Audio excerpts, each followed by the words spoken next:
أعوذ بالله من الشيطان الرجيم.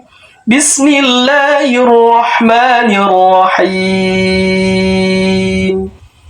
ولنبلونكم بشيء من الخوف والجوع ونقص من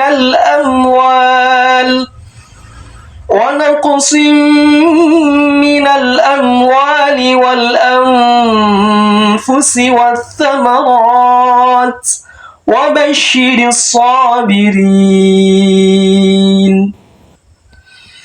الذين إذا أصابتهم مصيبة